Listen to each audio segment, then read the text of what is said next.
I'm also finding myself on the other side of the world in a new culture, in a new geography with new realities and going, now, how can I contribute in this community? How can I serve this community? What skills and tools do I have to support this base, which in turn will support myself in really fully realizing their potential. So so I think this whole niche or not niche can be valuable, but also can be limiting. Hi, I'm Jennifer Britton, and welcome to the Coaching Money Podcast. I've been on a mission for the last 20 years to expand the coaching conversation to many.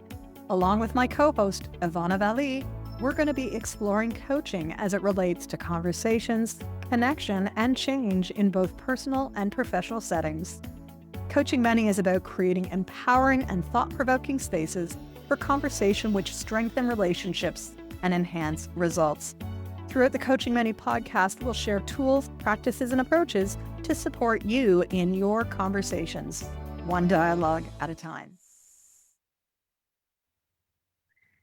So, Evana, our topic today is one that I think is going to be very popular. It's certainly been a hot debate for a long time now, and that is to niche or not to niche. Or if you're in another part of the world, you might say to niche or not to niche. So we'll use the term niche. What is a niche, right? It's like, should I have one focus in my work or should I not? Should I just serve everyone? So when you think about to niche or not to niche, what's the first thing that comes to your mind? Oh, it's been a struggle of mine. I got to say, the whole time that I've been coaching, right, is that like the perfectionist in me is like, oh, you got to know it. So you got to say it perfectly. And in my world, like that means I have to niche, right? I've had mentors who say you really do need to have like a specific audience with a specific problem, with a specific solution. And, yeah, it works. And for me, at least, I feel like it's kind of limited me. It's limited. It's limiting, right? So that's what I think. So I'm dealing with this niche to not to niche. It's been a struggle. I think it's a real challenge for entrepreneurs, for coaches. Yeah. And I'm going to say this, if I may, it's kind of like in a broader sense, like to fit in, and when you fit in, oftentimes you're having to like morph and fit into a box, or to be original, to be like an innovator, to like to create your own, stamp, your own brand, your own, based on who you are. So, I think we're talking about in the context of business and coaching, but I think it's actually a bigger conversation that a lot of us, including myself, we get stuck in. Do I fit in? Do I do what I think I need to do so it gets the results? Or do I actually be the outlier or, whatever that means as it relates to me? Oh, I love that. Well, as the typical outlier innovator, why just do one thing when we can do multiples? And I think actually part of group and team coaching is we are thrust into a landscape of coaching many. And it's not just one thing. Even in a group of entrepreneurs, you might have many derivatives of entrepreneurs. Or if you're coaching a group of leaders, you have a leader from HR, you have a leader from ops, you have a leader from IT. There may be common themes, but there is also a nuance. So I think why I love group coaching and team coaching so much is because of the variety. I don't just have to niche, right? And I've chosen in my career as a thought leader, right? Like as a pioneer, I was able to really innovate across group coaching in its entirety. It didn't matter that I was group coaching one day with entrepreneurs, the next day in safety, the next day working with truck drivers, the next day like being in a sorting facility for, courier services, working with team leads. They all have similar issues, right? When you're in a group, it is finding those foundational core elements that we wind up coaching around time and time and time again. And we don't need to have the expertise, right? We can be a generalist, and it's better to be a generalist. It's better not to niche, because the power and the learning is coming from the group and not coming. Now, as the industry has changed, is it enough to still be a generalist? I don't know. Maybe it is, maybe it's not. Everyone's an expert now, in fact, through AI. Totally. So Very true. I think that's an interesting other layer that we might touch on in today's episode. So what about you listeners? To niche or not to niche? I think if I had $1 for every coach who comes to me out with this question, be a much bigger business at this stage. Let's put it that way. So I think this is probably a question that many of you are sitting with today. So let us throw some more ideas into the pot. We're not going to answer this question to niche or not to niche, but I think we'll leave you with some more questions as we go. Yeah. Beautiful. Jen, you said so much in there, and a few things really stood out for me in the context of the coaching many or group and team coaching is, regardless if you niche or not niche, once people are in your conversations, once people are in your rooms or on your Zoom, whatever it is, whether you're a niche or not niche, it's about being present and showing up with what's needed. So again, to me, it's like, Evana, get out of your own way and just be and create with what's in the conversation. And we talk about this in group coaching essentials, right? We talk about the fact of like, what are your strengths? What are your passions? But also, what are you listening? What are you hearing? Like oftentimes that's really going to support you to know the direction of your path more than this classification of niche or not niche. Like I'm sitting here in Italy. I've been in Italy for 5 years, and I've been, I am traditionally known for a relationship transition coach, which is a big part of my journey in terms of creating healthy relationships. And, I'm also finding myself on the other side of the world in a new culture, in a new geography with new realities, and going, now, how can I contribute in this community? How can I serve this community? What skills and tools do I have to support this base, which in turn will support myself in really fully realizing their potential? So so I think this whole niche or not niche can be valuable, but also can be limiting. Yeah. Because it can put us in a box and go, oh, no, but I've always done this. And we talked about this before we hit the record button, right? Like, that, and I'll let you speak more, but it's like, it can be limiting. It can put us into a place where we think we need to stay. Meanwhile, the world is changing. Our environments are changing. The reality is changing. And how are we as coaches? How are we as individuals, as parents, showing up in what is going on? Because I'll tell you, how I was raised, in the 80s is different to how my nieces are being raised in 2020. And so whether you're a parent coach, right? Like things are changing. Why are things changing? Because reality is changing. So if you're a parent coach, if you're a relationship transition coach, if you're a leadership coach, what leadership was 10 years ago is not what leadership is today. So rather than get bogged down on the name of what you do, get into the grass, get into the sea, get in and pick up those rocks and go, wow, there's a shell here. This is something to look at. Oh, here, like I'm kind of inviting myself, inviting those who might be listening to God, be more provocative rather than look at this, this is what I do, is, what's underneath that? Like, what is that passion? What is needed? Yeah. And what sparks you? Because if you show up with that spark, then you're going to attract that. Totally. I'm going to attract that. Yeah. Well, and I think what you're speaking to is really very much what we talk about in all of our programming, Coaching Biz Growth Lab, right? Like as an entrepreneur, we do need to niche. We do need to say, here is what I do. Yet within that niche, I think what I'm hearing is we also want to stretch the boundaries. Because what I found always interesting is when I get those surveys, what kind of coach are you? Are you a coach? Are you a da-da-da-da? I'm always hitting other for like group and team coach. Because you know what? I am working with parents. I am working with business owners. I am working with leaders. I am working with this. It's a different way of seeing the world, right? Rather than seeing it in a silo, we're seeing it in a generative way. And what's interesting is 2025, looking at complex issues, wicked problems, you got to think multidisciplinary, right? You can't just be in one box because the solutions are not in one space. Is it easier to build a business that's multi-niched? First to say, no, it's not. No, but we've been we've always had the triad of we work with entrepreneurs, we work with leaders and we work with coaches, or you know what? And actually it's 4 because we've always worked with teams.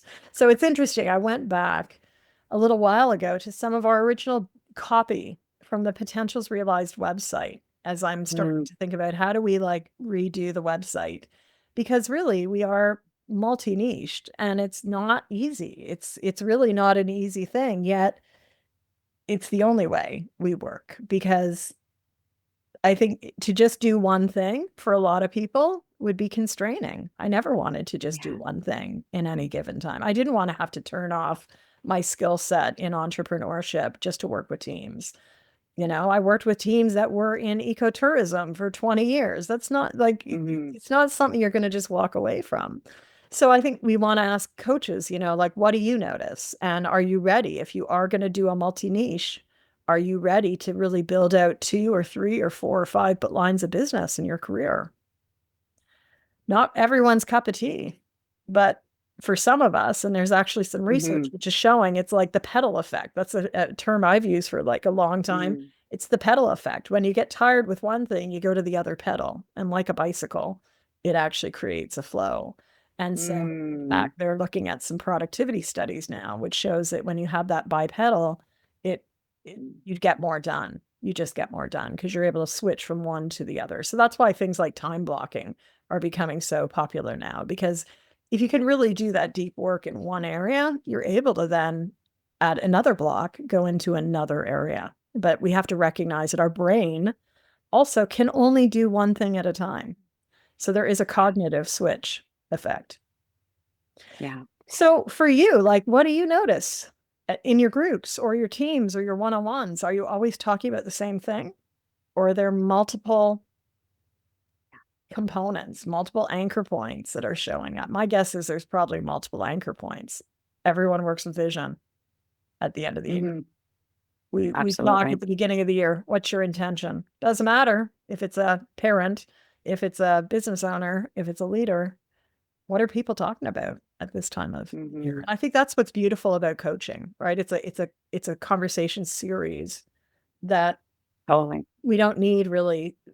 There may be some areas, like I'm thinking of ADHD coaching, where there is some nuance. There is a lot of nuance, but you know, coaching is coaching as well. Yeah, and I would actually even say within the ADHD, like there's still like it's nuanced, but there's often, you know, central themes that might overlap with just well-being as an example, you know? You know, so even if I look at what's coming to me is episode 17, Jen, which is the standout in group and team coaching. Like, you know, it's kind of like we need to know what makes us unique as a coach, regardless of niche. But within that, like, is that thread line? Like, what is that thread line? So the thread line for you in your 4, you know, markets, we'll say, is group and team coaching. Yeah. Yeah. You know, and as I hear that for you, like the thread line for me is around transition and evolution, because often through transition comes evolution. Yes. Yes. Right. And so it's I think the invitation based on what you're saying is really like, look at, you know, what are the conversations going on in your conversations, whether it be one-on-one, if you're kind of new and just leaning into the group and team, even within your one-on-one conversations, what are those bedrocks, we'll say, and what is different about the different conversations you're having in groups or teams, and what's that thread line? Because maybe that thread line is the niche, is that anchor point more than the person or the key characteristic of this person. What I would say and what's coming to my mind is, on a practice level, yes, but on a marketing level, we do need to get specific, right? It's hard to build a network of, you know, like it's harder to build across sectors than to just have one area in which you are known. So that is a very pointed, you know, yes, my expertise, my bucket is group and team coaching, but that's pretty broad. And it's not like getting really known and say, I coach I coach sailors who sail like the Caribbean, right? Or I coach secondary school principals where you could actually get very well known very quickly in that geographic / socioeconomic grouping. Yeah. So it's all a choice, right? So much of our work as coach is influenced by the clients, but in our business, it's our choice. What do we want to do? How do we want to do it? What fuels us and how do we see the world? Right? It's actually making me think of the Clifton strengths. And you have some people who lead with a strength of like individualization, which is like a one-off, but then you can have others who lead with more of a collective strength, who are probably like, oh, I don't want to just do one niche. I want to have multiple niches. So your strengths might also point to what's going to work best for you. And I would say, as a seasoned business owner, if we're trying to fight against the way we're naturally wired and our natural talents, then we're not going to be successful. In fact, a question came up in this last podcast that I was just being interviewed on was like, how do you keep a business running for 20 years? Well, the business has been born out of my passions, my strengths, right? And that's why there are so many different lines of business, so that when I get tired of talking about productivity, I can jump on over to talking about groups. If I get tired about talking with groups, let's go to teams, because they're different areas. Yet it really reflects my strength of I don't sit in one box, right? I'm a multidisciplinarian. That's how I was trained. That's how I have navigated the world. That is, what my belief system is. If we're going to solve complex challenges, I can't sit in one domain. I've got to pull on lots of different ideas from lots of different people as well. So absolutely.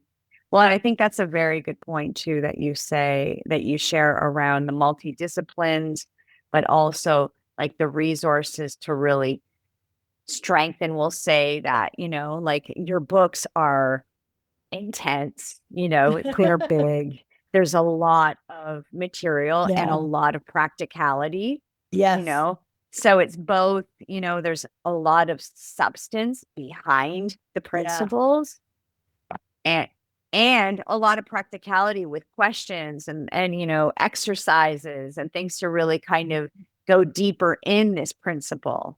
Like that's really, And you can't see what's beside me, but of course I was talking earlier about the 90-day guide for success. So 90 different areas that not only leaders need, but team members need. And it's been interesting to see, even in that book was like, the distilling down from reconnecting workspaces, which we've always called on my book team. It's always been called the tome of leadership, right? It's 500 pages. It's a lot of stuff, but you need it as a leader at all stages.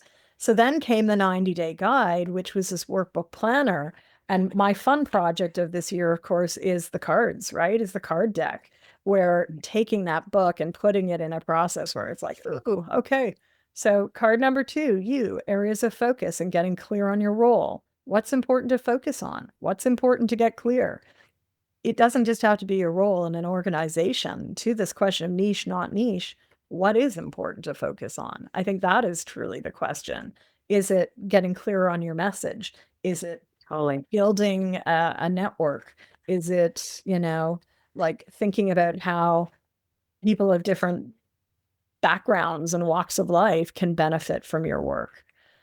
Like all of those are different. And so I think what I really am noticing right now in 2025, like as the world of change continues and things are getting seemingly more complex, how do we just keep distilling it down? And that's where the bite-sized pieces are, I think, becoming really popular. People don't have appetite to sit and read, right? If we look at what's been happening around the world, like, do you even have a bookcase anymore? Or is it all digital? Is it like, I just have time for one little thing today rather than trying to, even for me, I'd committed as one of my goals last month, I was going to do, and I'm doing the 25 for 25 work sprints, but I had said, I want to read for 25 minutes a day. We're getting into the year. It's first halfway through the month of January. And I've had one day that I've had 25 minutes a day to read. So as an author, as a reader, that's pretty telling to me, which is giving me more energy to say, okay, yeah, what are other ways that we can bring ideas out into the world? Because that's what writing's about. It's bringing an idea out into the world. But what is the form? What is the shape? And so different niching, right? Yeah. Well, I'm hearing different niching, but I'm also hearing like, what is the best way to get your message out to have impact? You know, and I think you've modeled this beautifully, is around, you know, you're a writer, but you're also a creator and an innovator. So there's books, and then there's programs, but then there's also, you know, products, apps, product. And so depending on where people are, depending on their preferred way of learning, you know, absorbing based on their time, their energy, their resources, there's a pool of choice. There is a pool, and I don't know, you can't, they're just there. Here's the Reconnected Workspaces dice, right? The labels are not on yet, but there's 5 different, you know, components, and like, yet these are different than a card deck. It's really fascinating to see how, you know, like, what would it be like to hold the dice every day and to be like, where are we going today? So for some creatives, this is cool. For like even a team, you know, they're probably like wondering, is it time to like sort of climb the ladder and put a flag in the ground? Or is it time to just have a conversation? Do I just need to like do the check it off? Or do I need to build some strengths? So I think, you know, it's, as a creator, it is really interesting to see, how do we activate new insights? Because it's not just always one way. Reading, writing, touching, moving, back to somatics, right? Like how somatic, you know, doing Yeah. So I'm thinking about this in the theme of the topic of niching or not niching, and how does this fit with that? I think it fits very well, because, you know, again, like, am I a somatic coach? I work with a lot of somatic coaches. Their expertise, their doorway in is like, you're up and moving. You're connecting deeply into your body. And the power of that is huge. Yet what's interesting is the somatic doorway is a niche. They could be working with entrepreneurs. They could be working with leaders. They could be working with parents. Yeah. So it's interesting, right? So it's that, you know, even when we think niche, are we thinking about what makes us stand out in what we do? Or are we framing it as, you know, who is our target audience, right? Like there's so many different approaches or perspectives on even approaching the conversation of niche, and even with the dice and the cards and this and that. Like, to me, that's like also, whether you have a niche or not, is, are you listening to the needs and what's going to activate that conversation? Because that's really what group and team coaching is. You know, we talked about this before the record button. Like, people are hungry for conversation, and what are the doorways into the access that? And I think that's what makes Potentials Realized super powerful and super exciting, is that we offer a diverse, you know, offerings to fulfill that. It's the different doorways. Like if people imagine, and I wish I had a slide here. I was doing a slide last week on this, but like, what's the doorway you're stepping into? If you're an entrepreneur, you may step in the entrepreneurial door. If you're a leader, you might step into the leadership door. At some moment, though, those two paths may intertwine, right? They may both be looking at their presence or their strengths. And so I think helping people practically understand what is the doorway into the conversation is critical. And as a coach, we may find that we're going down tangential or parallel pathways. It might even be the same pathway, because to work with a leader on strengths may be very similar to an entrepreneur, more similar than dissimilar. Again, how are you wired, though? Are you wired to see the connectivity, which most people aren't, or are you wired to put things in boxes because it simplifies? What is the world asking for? And so there's an interesting, I'm going to take it back to the usual level I look at, which is the World Economic Forum has just published what skills they think are going to be needed by 2030. So against the backdrop of AI, right, this is a pretty interesting component. Things like creativity came up high on the list. That can't be duplicated by AI, right? Creativity is creativity. And so again, I think we also want to put this question of like to niche or not to niche. What are the niches that are going to be around? So the same report, World Economic Forum 2030, also looked at what's going to happen within industries and what are the industries that are going to be in decline. There were 20 of them listed. Things that you and I would probably be very like not surprised, but they've been the traditional business. Being a bookkeeper. Do you really need a bookkeeper anymore? Well, tax agencies would say yes, but a lot of that is now going to be going to machine learning as well, which is amazing. Even, marketing or copy editing, huge changes. Absolutely. So what are we left with, right? We're left back to my favorite human, right? Back to the human. And that may also play into this niche and not to niche, right? How is your niche going to change within the next, I would say, not even the next 5 years, in the next year? It's only been 2 years since ChatGPT has been on the scene. Fascinating. Wow. So much. And so much as always. So but what my role is in the world, I think, is to activate new thinking. That's why I do what I do, right? That's part of my niche. It's not to validate, it's actually to expand and to get people like critically thinking, right? I was trained originally as a critical educator. What is a critical educator? To challenge, to activate, to catalyze insights, not to follow the path, but to create a new path. And I think very much it's interesting. Do we look to the future? Do we look to the now? Do we look to the past? We all have a choice. And so even to niche or not to niche, from what pathway are you coming at it? Is it the niche you wanted 5 years ago? Is it the niche exactly?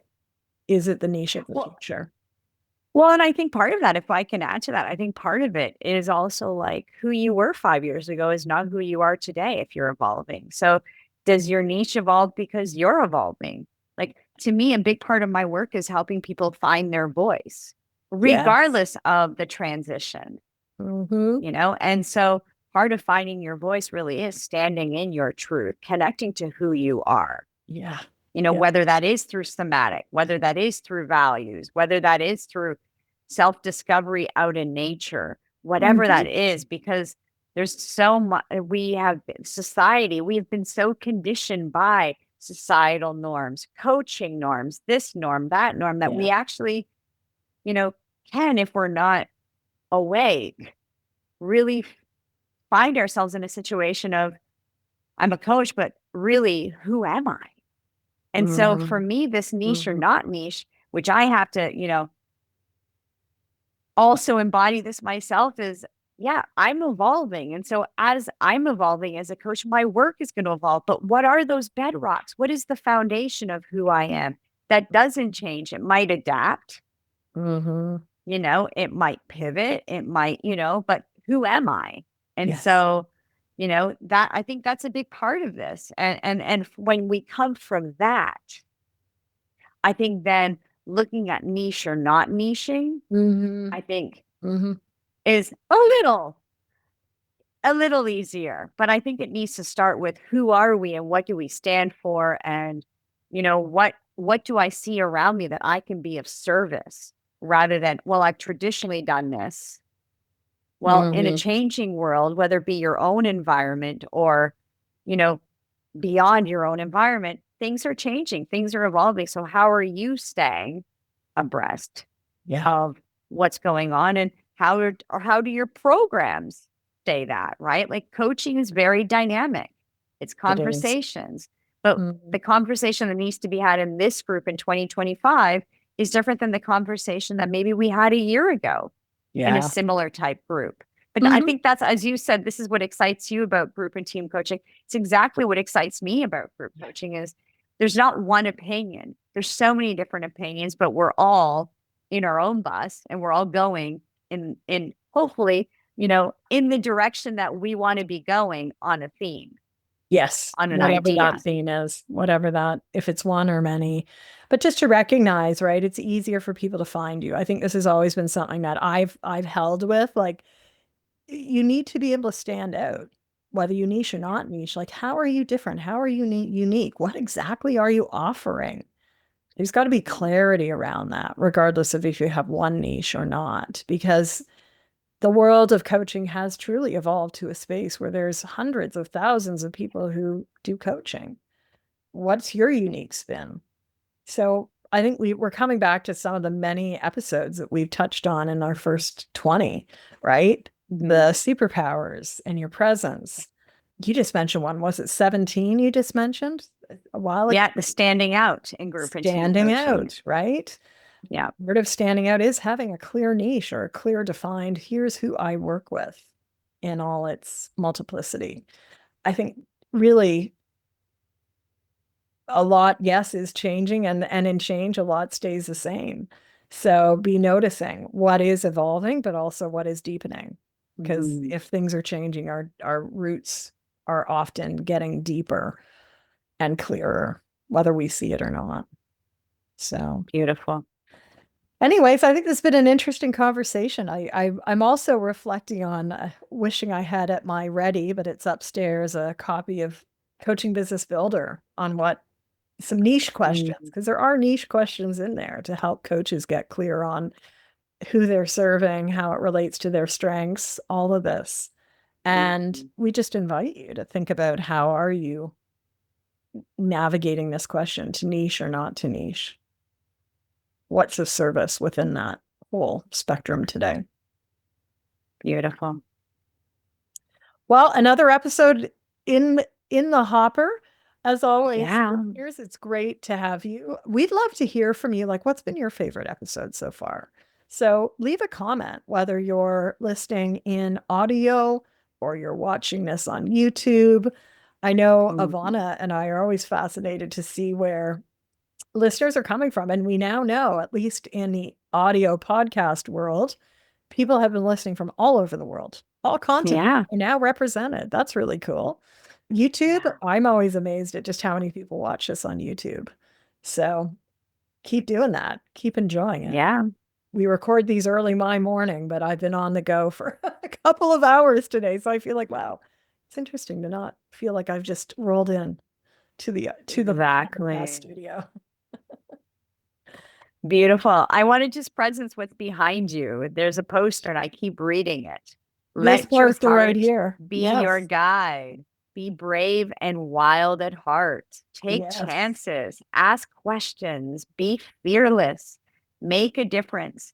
This is your time. How perfect for the conversation of today, for the conversation of 2025, for the conversation of like, we are living in a world of constant change. So what can ground you? That message is like, let your heart be your guide. Like that's at the core of somatics.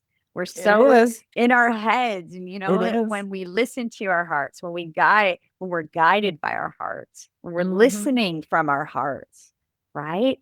And what's wanted, what's needed in the conversation. I think this is really what makes you stand out. But this is a part of the core of your niche, is knowing that.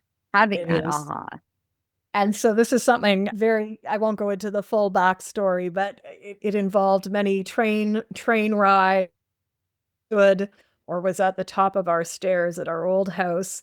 And it was something my son and I had picked out, actually. We picked it out together. And then when I moved here, it was like, it's got to go just off the kitchen. Because I think, again, like, regardless of where we are in the world, these are the mantras that I've lived by, right? And it's interesting as a parent to see that now being like fed forward with my son as a student leader. He's just going for an official, even though he worked last summer and had a really amazing job, he's now going to be in his first co-op placement. So he had to look at his like resume, which is part of a niche, right? Like part of like doing a resume, part of going for a job interview. That's niching as well, saying, I want to do this, or I am this, I bring that. And Totally. you know, it's interesting that you've been looking at this over my shoulder, because it is something that hopefully we embody. You know, what is your guide, and what is your path? Because your path is going to be uniquely yours and only yours. And so celebrate that as you go.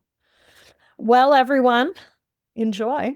What an inspiring morning. And until we do our next podcast, we'll see you soon. Thanks for joining us. Bye, everyone.